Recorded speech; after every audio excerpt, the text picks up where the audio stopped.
Okay. There you go. Well, thanks for joining the call, everybody. I guess the crux of this get-together is really to give you an overview of our technology and our website and some of our reporting options. So this is a typical, everybody can view the screen. They see the Toys for Tots RxCut site, right? Yeah. This is a typical branded site that we offer to all our partners out there, our marketing partners. And not only does it create a unique revenue stream, but it also helps build their brand, because when these cards are used, people see that logo, and it really helps build that brand awareness. Every one of the RxCut sites is bilingual. There's a little function up top here. If you see that little toggle, I can go back from English to Spanish, and it changes the entire site, including the card. We're a technology company in the healthcare space, which puts us at a huge advantage compared to the big clunky PBMs out there. But the big game changer, the huge difference between our card and all others is you're probably aware there's several hundred discount cards flooding the streets today. At the end of the day, they all roll back to just a handful of players. We're one of them. The rest of them are all known as PBMs, or pharmacy benefit managers.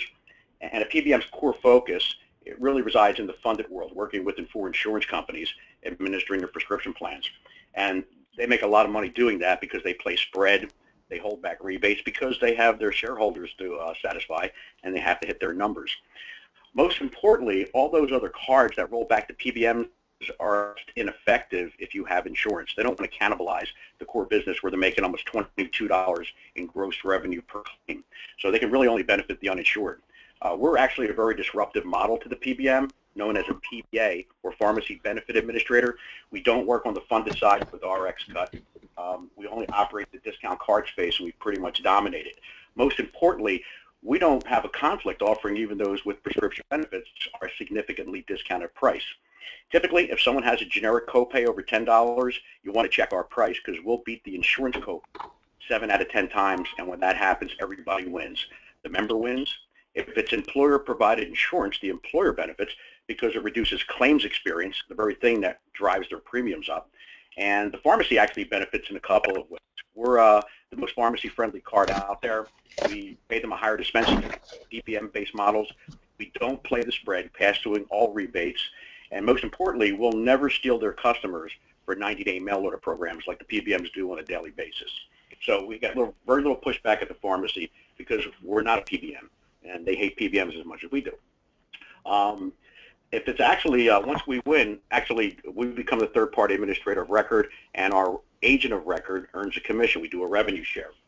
And the best way to convert is to use our technology. About 4 years ago, we were approached by Google after much due diligence on their end, and they asked us to become their health partner.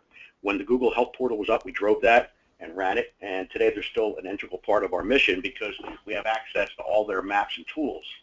And unlike our competitors, if they have any pricing technology, it normally shows average pricing, so you don't know what the real price is to get to your pharmacy, or you can only price one medication at a time. Our technology allows members to actually put in multiple medications and select the right dosage, and at this point it shows you the brand equivalent. We'll stick with clopidogrel and assume I take one a day for 30 days, and I can go on and type 20-some medications in here if I wanted to. I'll prove all of them. So there's a Proslin. I'll select that.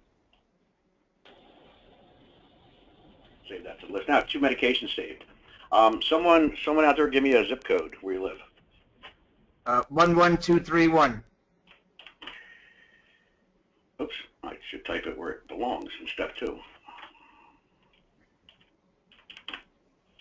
Brooklyn. Instantly, it will sort all the local pharmacies with the total price sorted from lowest to highest. So Atlantic Heights Pharmacy, Nate's, most of the independents are going to be very aggressive. I can actually expand this search up to 50 pharmacies if I wanted to. And it'll pull in all the pharmacies within a mile radius or so many mile radius that has pricing. Now you see all these independents are $20.70 for both. As I scan down, you'll see the price will get higher at certain pharmacies, especially the chains. Dwayne Reed, Walgreens, and CVS is charging $145 for the same 2 drugs as compared to $20.70 at the independents and the supermarkets and the box stores. So CVS's defense, clopidogrel has about a $200 value, so they are discounting it, but nowhere near the level of the smaller independents. And believe it or not, at that price, they're still making a profit. They're just not gouging the client. So in this space, you have one shot to win a customer. If I walked into CVS today with the RxCut card for these two medications, I'm not going to have a very pleasant experience with regards to the clopidogrel anyway. If I had a $15 copay, I'd save a couple of dollars on the one medication. But if I walked into some of the other pharmacies, I saved on both, and the agent of record just got 2 commissions, basically. Everybody understand that? Yep. So education is what really drives success in our space. If the recipient truly understands the potential benefits, they're going to try our card because they've got nothing to lose and everything to save. Jerry has a really funny anecdote, being that he's the CEO of our company, but he was prescribed ibuprofen, went to his local pharmacy where they had his plan on file, his insurance plan, and handed him the script. And before Jerry can get the RxCut card out, the pharmacist started ringing Jerry up for his $15 copay, who we have through Aetna and Express Scripts in our health plan. So Jerry stopped him in his tracks and took out his insurance card, turned it over on the table, and said, you know, what if I lost my insurance today? What's your cash price? So the pharmacist looked at him kind of funny, but put the numbers in. It came back at $10.99, $4 less than his copay. Then he handed him the RxCut card and said, try it with this, $7.50, half of his copay. So for the insured, our card actually opens up a couple of other pricing scenarios as we electronically pull the sheets down and expose all 3 pricing scenarios. So that's our pricing technology, and basically this becomes a trial adjudication. So if I walked into a Brooklyn Heights pharmacy today with the scripts for these 2 medications and the RxCut card, this is exactly what I'd pay today. So there's never a sour member experience when they're just given average pricing or the pricing isn't accurate and it doesn't turn out to be what they saw online. We have a couple of ways for card delivery and distribution. Obviously, nothing replaces the hard-coded laminated cards, which we order so many, we're able to deliver 5,000 via UPS in a 17-pound box for $50.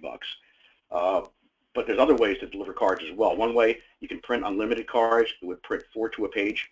And obviously, it has that marketing partner's unique group numbers, which is how we track it for commission purposes. You can also, because of our newer technology, type in a mobile number, click text card, and within a minute it will download a high-resolution image of the card right to a smart device, smartphone or tablet. You can request by email, and also they may request bulk cards. And when that happens, the agent of record of the marketing partner gets copied because it's their responsibility to actually fulfill that order and send out the cards. At the bottom of each page, there is actually a link to our partner portal. We're very transparent in nature, so this link right here gives our agents the ability to see their claims in near real time. Every morning at approximately 9:30 Eastern, we upload all the claims from the previous day so you can see all the details of all the transactions. And I'll do a little demo for one of our internal accounts here. So I'll just do a month to date from the beginning of the month through the 17th, which was yesterday. I can run a claim detail report, which will show the entire thread, including the group number and name, what the date it was filled, whether it was paid or reversed. Now, reversed, what that means is that we adjudicated the claim, but it's being backed out by the pharmacy for one of several reasons. The most typical one is the customer never showed up to pick it up, so it's being re-inventoried. But it could also mean that they came and decided to use another form of payment, maybe their insurance, or they just didn't purchase the drugs. We know almost a third of every script that is written is never filled, and the largest reason is cost, and obviously our program helps to rectify that. So we show paid or reversed, the drug name, whether it's brand or generic, the quantity and day supply, usual and customary or no, UNC. If it says yes, that means the cash price was as good or better than our price. We adjudicate the claim, but we don't invoice the pharmacy, so that's not a commissionable item. Typically, across the PBM models, the UNC performance is about 30 to 40%, which means they lose to the cash price 3 or 4 out of 10 times. Today, we're operating at an industry low 18% UNC, which means we only lose to the cash price less than 2 of 10 times, and when we do, for the most part, it's typically a $4 generic at Walmart. So it would show you the cash price, what the member paid, what they saved in dollars and percentage, and then all the pharmacy information. And any of these columns you can sort. So if I want to see what the high percentage of savings were, this will blow you away. Here's some medications towards the top. This one had a retail price of $160. Our card holder paid under 10, saved $150, or almost 94%. And you'll see some of these percentage and dollar savings are just astronomical. Now, if someone has insurance, we're never going to beat the copay on a brand medication. However, that only represents about 14% of the scripts written today. Most all scripts now are generic, and even though they cost less than brands, the markups are much higher, averaging well over 3,000%. So that's definitely our market, the generic market. Any questions on that? No. And you can also run a claim summary, which is a dashboard of total numbers. So month to date, this internal group had 423 transactions, saving members over $22,000, an average savings per script of over $62, over 48% savings, and then it breaks out the brand numbers and percentages as opposed to generic. And that's pretty much where we run. We're about 90% generic. And the UNC rate was just over 14%. 423 claims, we only lost to the cash price 61 times, where typically a PBM base card is going to be probably about 170 to lose out of 423. So basically, to figure out the commissions, you would subtract the UNC number by the total transactions, and what you're left with, you multiply by the commission rate, and that's your earnings for the month. We also pay 60 days net after the month closes.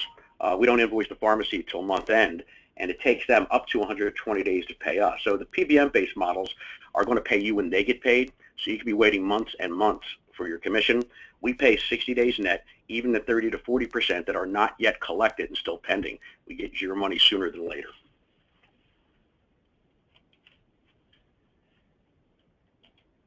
Hey, Jared, was there anything else you want me to go over?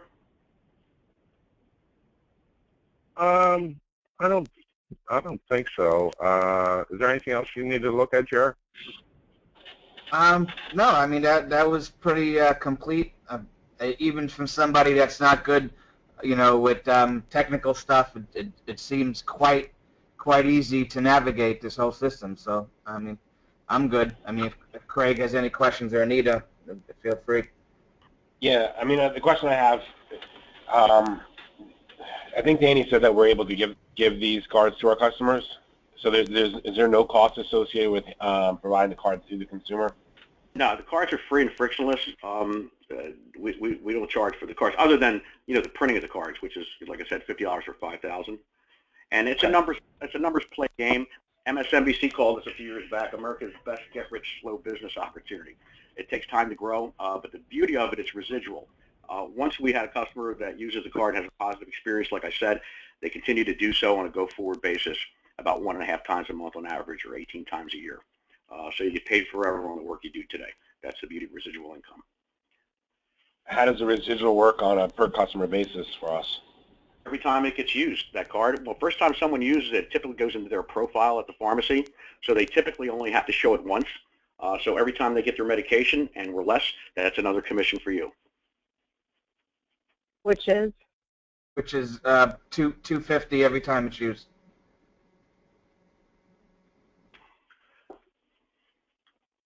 Do you guys, I mean, from a company standpoint, do you guys take the time to walk your customers through the portal to show them how the functionality works, and also, like what you just did for us as far as pulling up those prescriptions in a certain zip code and look at the pricing? When you say customers, you mean card holders? Yes. Yes. No, that's the responsibility of the distributing agent to do that. Oh, okay. I didn't know if you guys had any direct customers yourself. So, what do the other centers that bring business on for you? Do they do that? Do they walk their customers through this? Yeah, I mean, our agents are trained to, education is key. Jerry always says if you throw 5,000 of our cards out of an airplane, you're lucky if it sticks to the bottom of one person's shoe. But if the recipient or the member truly understands the potential benefit, the fact that there's no downside, they're going to give it a try because they've got nothing to lose and everything to save. So we teach our distributors and agents how to get that brief message across. And basically, I found my fortune in healthcare before I came in-house to run the company, calling on healthcare practitioners and big health systems. And I train them just to, as they're giving the card out as a value add, just to mention the fact it doesn't matter if they have insurance or not. generic copay over $10, they should check our price because they've got nothing to lose and everything to save. Simple explanation like that. Yeah, because I mean, I can see a customer using this on a regular basis once they're able to realize the benefits as far as going through the portal and checking the pricing. I mean, prior to seeing this website, I wasn't sure how that was going to work or how they would know if they're going to save money. But the interface itself is great. Yeah, I'm trying to pull up a form right now. All of our branded sites for our partners has a marketing piece that's pretty impactful, and that should open up in a second. But basically, it shows examples of how we come in lower than a $10 copay. It's trying to make its way up now. Okay, here we go. So no insurance, you want to use our card every time because you're always going to save. If you have insurance and a generic copay $10 or higher, check the price. And it shows examples of adjudicated claims of not only in every case did we crush the retail price at these pharmacies with these types of savings, but in every case we came in lower than the $10 copay. Now typically, last year the average copay, because of healthcare reform and rising costs, the average copay went up 34%, so no one, unless you're in a large, powerful labor union, has a $5 copay. The average is closer to $19, so we're going to win more than we lose if somebody checks our price. And this piece that is branded, all of our marketing partners get as part of a go live email. So if we bought the cards, then we can include that that letter there in the mailer itself. Absolutely, yeah. I would say it's crucial to do that because it's going to increase your conversion or usage rate tremendously. That toll-free number would then come into our center for us to walk them through the website. No, that actually goes two ways people can check price. One is on the site, but this is our toll-free bilingual helpline. So members can call if they don't have access to the internet or they're just not around a computer, and our customer service agents will actually price their medication for them in their local area. That's great. Would there be any reason that they would have to call us back after we issue the card for any real reason? No, not at all. I mean, that's why we have that toll-free number, so it leaves you alone. Greg, why don't you explain to them a little bit about what we do over there, so maybe they could make it easier for us, or customize it, maybe. Sure. Yeah, I agree. Jerry, Greg, what would you envision us rolling out this program like in the center? I think initially it may be good for us to start it out with just including it in every fulfillment kit that we send out for new customers. So, we sign up a new customer, we're sending out the contract booklets as of next week because we'll have the printer in-house and we just stuff in the envelope. Father's TV, microphone. What actually do you sell? What are you sending out a fulfillment package? It's for a vehicle service contract or extended warranty. Okay. And is that nationwide? Yes, it's in 46 states. So typically, how many of those fulfillment packages go out a week? Somebody's not speaking and we can't, we're getting a bunch of... I think it's Danny. Oh, Danny's with me. Because my iPhone does that sometimes.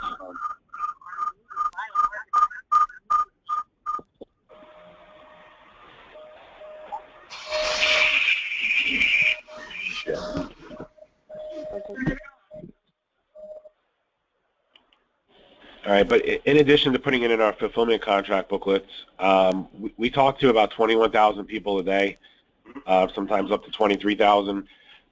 We transfer probably 800 of those consumers over to a sales representative to hear about the auto warranty offer, and we can use it as an additional sale item for the consumers that don't want to talk to a sales agent for an extended warranty, and we can offer them this free card. And I think that we'll see a big success with it. So that's a good point. And you can actually push it out electronically while you're on the phone with them, text it right to their smartphone, or put an email to them, or do a hard card. Oh, I didn't catch the answer to that, Dan. What was the number of packages you send out a week, fulfillment packages? Well, we're selling 3,000 contracts a month, and we've been using a print shop to send out those contract booklets, but there's the big savings now in bringing it in-house, so we'll have the printer here next week. But 3,000 a month, and we're planning our growth now for the year, and we'll probably hit about 42 to 4,500 contracts a month inside of 2016. Great. Now, you have an active database too of current clients? Yes, we sold a total of about 42,000 customers, and active right now we have about 26,000. And you still have email addresses for all of them, though, I'm sure, right? Yes, we do. Well, there's a blast right there. That's first and foremost. I'd get it out to all the current and even non-current former clients. You know, a link to be able to print the card, and you know, a little line or two about the benefits of the card. You can actually do a blast. Do you do a kind of newsletter or anything? Yeah, we send out a monthly newsletter to our active customers. Certainly include that in there as well. But I would think that it's on its own merit, it should have its own email blast that goes out, and then maybe include it a couple times a quarter, you know, within your monthly newsletter. Then obviously the physical card going out to all the new sign-ups and fulfillment packs. That would be awesome. And with doing the email blast and letting them know about the card, they can receive a printed copy on their own printer. But how would we know if they're interested in receiving the actual laminated card by sending out the email blast to them? Well, on the print card page, they can actually fill this piece out right there, and you can get copied on the fact that they're looking for a certain amount of cards, and you can do the fulfillment of that. I got you. And when they hit this landing page, they'll know. I'm assuming the link will let them know, or I guess us know, that that customer responded to the email link and hit our affiliate card or sign-up sheet, right? I'm sorry, give me that one more time. No problem. If we do the email blast, the link that we provide to them to this page, the sign-up page, that's going to be our own unique link, so we know it's a consumer filling out the sign-up form for us. If they fill this out, yes, you're going to actually get copied on that are requesting cards. If they text a card or do email card, we can actually pull periodic reports to show you the numbers on that. And you can actually stagger this in different ways. On your first mailing, you might say, you know, go print your card or check for the lowest prices in your area and land on the home page. One might say, you know, find the lowest price for your area in your area for your medications. You can give them this URL, or, you know, go here to print your free card, and you can take them right to the print card page where they have the various options. So there's lots of ways you can stagger it and mix it up.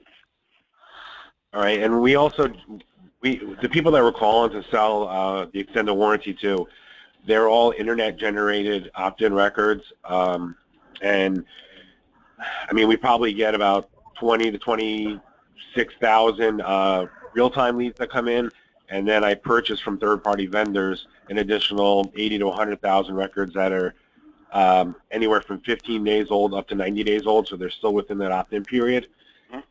I have email addresses on all of those. I mean, I can start just doing a regular MailChimp campaign for this offer itself. Yeah, we do the same thing for our BizOps side. We purchase leads and we get them organically, and we put them in a. Who's your drip campaign? What software are you using for that? MailChimp.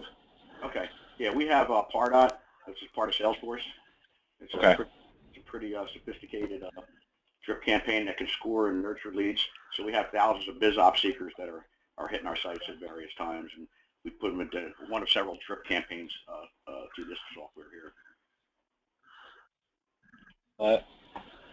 I think it's great. I mean, I think it's a huge opportunity. I really like the work that you guys have done with the website itself to allow consumers to do the comparison.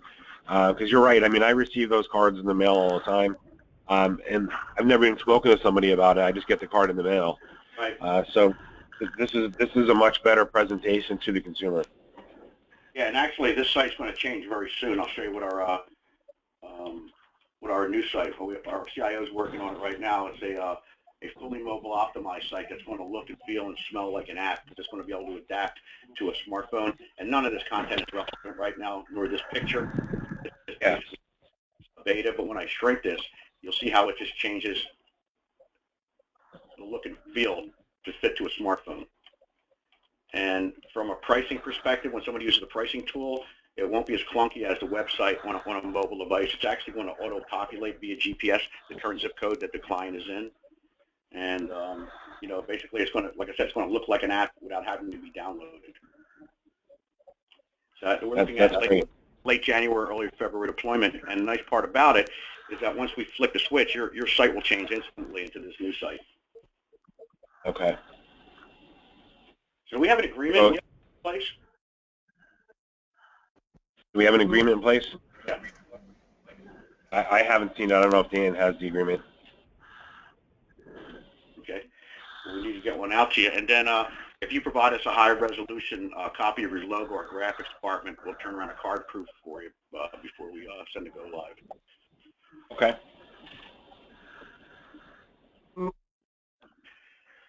All right. Now, who should I send this recorded webinar link to? Can you send it to Antonio's email address? Okay, I got that. Yep. Can I get a copy of that, Jerry? Yeah, I know you can speak. Go ahead. Ask. You have a question now? Yeah, I did. I'm sorry, I was linked in late. I was able to see most of the presentation, but not all of it. So, this question's already been answered. I apologize. You talked about labor unions and labor union co-pays. I work in the labor union space. Most labor unions have PBMs. Most labor unions do some charitable work. So, I'm just trying to figure out how it would interface with the fact that they're already carrying PBM cards, or would there be a conflict? Because it sounded like the PBMs don't care for this because it might trample on their profit margins. So trying to figure out how I can get it to work around that possible issue. Well, when it's presented, the member's guaranteed. It's a gatekeeper. The member's guaranteed the lesser of, so it opens up all three pricing scenarios: copay, cash price, our price. And the member's going to be guaranteed to pay the lowest of all three. So from an employer perspective, our card's being used a lot today to help lessen the pain of healthcare reform and rising premiums. Because if an employee or a union member uses the card and it saves him money, well, that's one less claim that's going to hit the experience file. And that's what drives the premiums up to begin with. So just from a practical standpoint, I walk into CVS, I have a prescription that's going to be filled. They already have me in the computer because I have whatever PBM I have.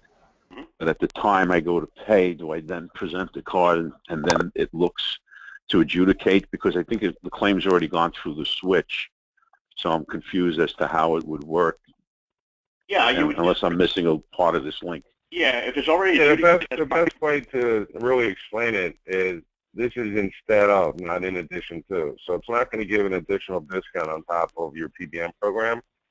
What we educate our users is everyone has been getting their medication. They know how much they're paying for their medication. They know what their copay is.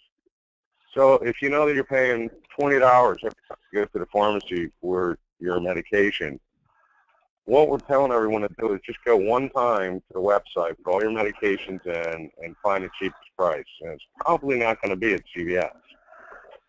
If you have a $10 copay or higher, 8 out of 10 times we're gonna come in lower than your insurance copay. So when our price beats your insurance copay, you use our card, not your PBM card. Oh, so the education that's provided for the user in that population that subscribes to this is to test using, I think that's the part I missed up front, using a pricing mechanism that's on the web, which will tell them when and where the best price is. And so they do that up front, go to the pharmacy, know ahead of time that this card's copay is cheaper, and then benefit by it. It doesn't actually ever run through the PBM. It runs through this card. Correct. Correct. Okay. All right. Then maybe. What we're looking on the union space, we're really looking for unions that have a $15 copay on generics or higher. Yeah, and I think lots of them do. Some have even lifted their grandfathering status in order to do that because of being nervous about specialty drugs and all that stuff. So. Okay, I apologize. I interrupted in the middle of the presentation. It was only because I couldn't get in to see the link. Been talking to Jerry. Can you view my screen? Yeah, I see it now. We were able to. Okay. Yeah, for instance, I just priced one medication, and low for lisinopril, Walmart, they're typically going to be our probably most aggressive discounters. Walmart knows through internal studies that when one of their customers gets a script filled and they wait for it, they're going to spend an average of $80 while they're at the store. So They're Right. happy making much less. They're still making a profit, not gouging a client, but they want to retain that foot traffic and get the companion sales. So you go from a low Right. 77 to a high of 14.30 at the big chain, CVS, Walgreens, Right. Rite Aid. So this really directs the client to know where to get the absolute best price, and that helps our conversion rate. What's interesting about pharmacies is they're like gas stations. You know, when you get into the Manhattans, you're going to pay more money at a CVS than if you go into Harlem for the same product. Right. What we do is we neutralize all that because our price at CVS is the same whether it's in Harlem or whether it's in Manhattan or whether it's in San Francisco. It doesn't matter to us. So our pricing is based nationally, and the bigger chains, the bigger box chains, in particular CVS and Walgreens, typically we're not going to get our best price at. Our independents, smaller chains, supermarkets, places like Walmart and Target, typically are going to give us a much better price. So what the whole website does is educate the consumer not to be consumed. CVS may be convenience right around the corner, but you're shopping at Walmart or you're going to ShopRite or Acme or one of the food stores that also has a pharmacy inside. You might as well get your medication there if it's less expensive. So the it sounds website's like really designed to do that. it sounds like you're not concerned with the margin as much as getting the click charge in, and then you share part of that click charge with let's say if you used it, say, for juvenile diabetes or something. So they get a piece of that click charge also. And it's not the margin that's the concern. It's, I guess, the greater volume of click charges, then the better off. Yeah, we only get paid if they have a successful transaction. So our whole job is to educate people to have successful transactions because that's where we make money. We're not working on spreads like the PBM where we're you know, we want them to pay $15 instead, even though we could get it for $7 because we're going to make $8. It doesn't work that way. We get the same amount every time. And typically with the NPOs, we share $1 revenue back to the nonprofit organization. Mm-hmm. And we'll print that right on the card. It'll say, like we did for Toys for Tots, $1. $1 goes back to the, you know, $1 is donated every time the card is used successfully. Mm-hmm. And it can turn into a very significant revenue stream. Once they use the card, they're going to continue to use it. There's no reason for me to use my Aetna card to get my ibuprofen. I'm using my discount card because I'm only going to pay $7.50 instead of $15. Right. So, unfortunately, I couldn't get Don on from Ron Darling's foundation to see, because today being Martin Luther, was the timing wasn't the best. But as I'm listening to this, I'm wondering if at Citi Field, if you were able to get permission to put these cards out or give it out one day, as he is the founder of that foundation and XMed and so on and so forth, you might catch a day we get 35,000, 40,000 cards distributed. Just thinking outside the box a little bit. We've done a distro like that at the Philadelphia Soul. Okay. Over in Philly. How many cards were given out then, Joe? Remember? 10 or 15,000. Okay. Yeah, the Soul doesn't draw like the Mets do. Yeah, I guess a big attendance at a Soul game is 1,500 people, 1,800 people. I mean, I guess in a mass distribution like that, the real question is how successful, without some encouragement or some guidance, once a person has a card in their hand, are they that they go from getting that card in their hand and it doesn't hit the Murphy file, they actually try to attempt to use it to see the value of it? Because I forget who was saying a moment or two ago, you know, sometimes you do get the stuff in the mail, and lots of times you don't do much with it. It just winds up in Murphy's file. So I don't know if you've done any research on, you know, the conversion ratio of distribution to actual use. But I think a high percentage of distribution at a function like that would be a pretty decent, or what result in a pretty decent utilization. Well, the beauty of it, the cards cost a penny a piece, so it doesn't take a lot of usage to get the ROI, and then obviously you make an ongoing residual revenue. So it's not a big investment. Jerry, what I think I'm going to do is I'm going to get Don to talk, I'm going to grab Ron and try to just have this conversation. It's quite a few months before the season starts, and if there's some way, they're always doing giveaways. So, I mean, they're used to handing stuff out at the gate as the ticket holders come in. And if we can marry this with someday, I don't see the Met organization probably saying no to Ron. They know they're in touch with his, with him as a former player and announcer, and familiar with his foundation. So I think it's pretty easy. Yeah, if there's some interest too, I'd be more than happy to do a webinar. We have a slide deck that actually walks through the business model.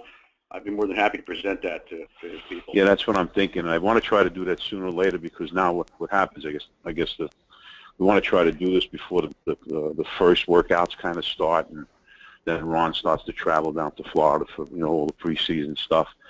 Catch an hour with him, maybe grab lunch somewhere in a facility where he could do that, and then take him to lunch afterwards or whatever's the schedule permits. Sometimes the schedule is really rough, but doing this for him, for his foundation, I'm sure before we can find some time. Excellent. All right, again, I feel like I took a lot of time. I apologize. I didn't mean to interrupt the flow. We're done anyway. Okay. Yes. All right, Jerry, give me a call when you hang up, okay? Okay, you got it, my friend. Thank you. All right. Thanks for meeting you all. Appreciate you taking the time. Same here. Any Yeah, other thanks, questions? guys. Everything else? No other questions? Nope, I just, nope. I'm good with everything. Appreciate the time today. All right, my pleasure. Take care now. Hey, Greg. Talk to you later. All right, guys. Hey, guys. Thank you.